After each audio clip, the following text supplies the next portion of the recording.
So, ito again, tayo ay magra-ride ulit guys. Bali ito, gagamitin natin yung ating Insta360 X2. Actually, may problema na itong ating camera pero tinry pa rin natin gamitin to. And nakakakuha pa naman siya, kaya lang, ang isang problema nito ay yung ating touchscreen. Hindi na siya nagana. Hindi ko alam kung anong sira. So, I tried na pumunta ngayon sa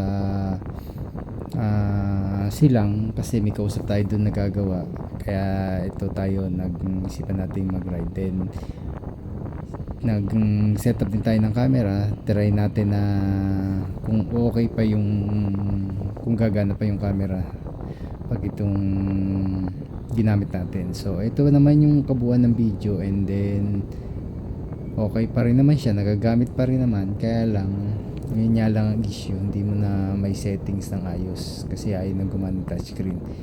So ito, galing tayo ng bahay, so galing tayo sa may silang Paso lang ka, tapos ito na tayo, ito yung daan papunta sa may Puok, Silang Cavite. Ang labas nito ay Silang Bayan. So kumuha tayo ng konting mga shot dito na tingnan natin kung sakaling makakakuha pa itong ating Insta360 X2.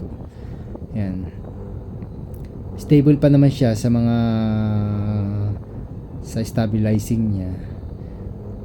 Yan, nakikita nyo naman yung video, and medyo okay pa naman siya. Medyo pinorward na lang natin kasi medyo mahaba-haba rin kasi yung video, kaya hindi natin maidiretso ng isang load. Almost nasa 30 minutes din to eh. So nung nabilis na natin, fast forward natin yung mga 2 times faster niya.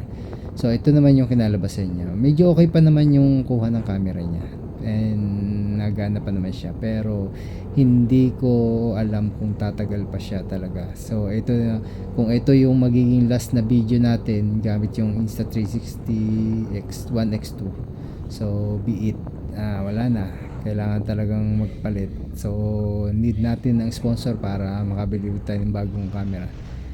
Actually,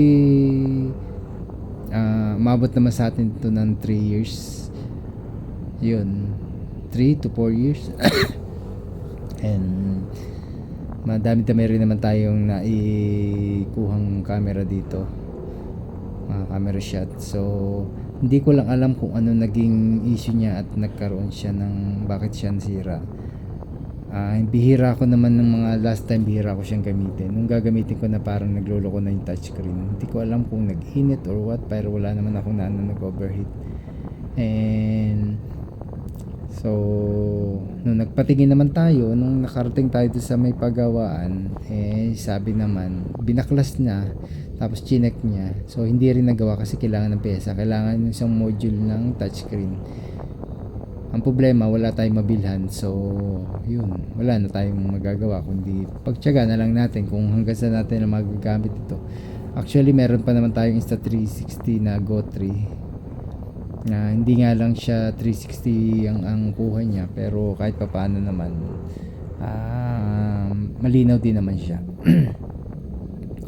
Pero ito, medyo naghihingi na rin talaga ng kapalit kasi medyo may portion siyang blurred, yung katulad sa langit, parang nagiging windy. Hindi ko alam kung settings niya dun sa harapan, hindi ko kasi siya may settings ng kaya hindi,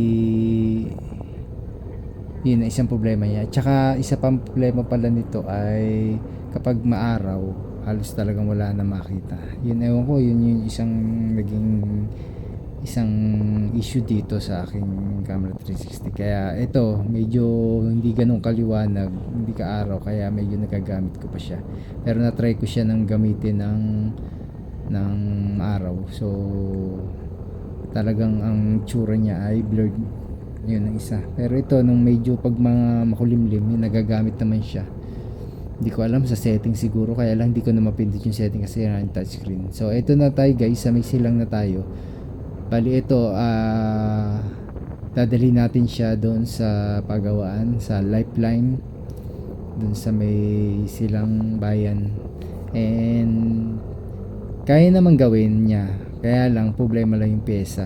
So nung nag-check kami dun sa online kung may mabibilan, kaya lang wala pang ratings yung orderan, kaya hindi naman ma-order. Almost 1 plus din yung bibiling ano. Kaya yan, kung sino man merong sira dyan na Insta360 ONE X2 at ang sira lang naman ay mga lens, and PM me and pipisahan ko lang, bibiling ko lang yung pinaka touchscreen yun. Pero suggest sa akin ng manggagawa ay magano na lang ako, magbili na lang ng bagong pyesa para sure, kaysa dun sa i-repair lang o kaya galing sa sira tapos i-repair, baka hindi rin ganun umubra. Nanginayang din kasi ako dito. Almost magkano ko rin to binili nung last time, almost 26 yan, 4 years ago. Kaya kung ano, nakakapanghinayang, gusto ko rin naman paayos para at least may backup natin, backup cam, kahit pa paano meron tayong magamit din. Kaya lang yun, wala. Talagang magtsatsaga tayo na yan, gantong kuha para lang mayroon tayong magamit kahit papano. So ayan guys, yun na lang update natin. So ito yung ride natin na magpapagawa tayo ng ating camera. So medyo malaki-laki rin magagastos kung pag pinaayos natin, kaya lang wala tayong choice kundi paayos. And gan talagang gadget, hindi talaga natagal. Almost lahat sila disposable. May mga year end talaga na kailangan magpalit. So ito guys, ito yung isang kuha natin ng video dun sa may Pook Silang Cavite. So ito yung mga daan doon papunta silang, yung mga previous kasi na pabilis-bilis natin, kaya lang hindi natin nakuha na yung ibang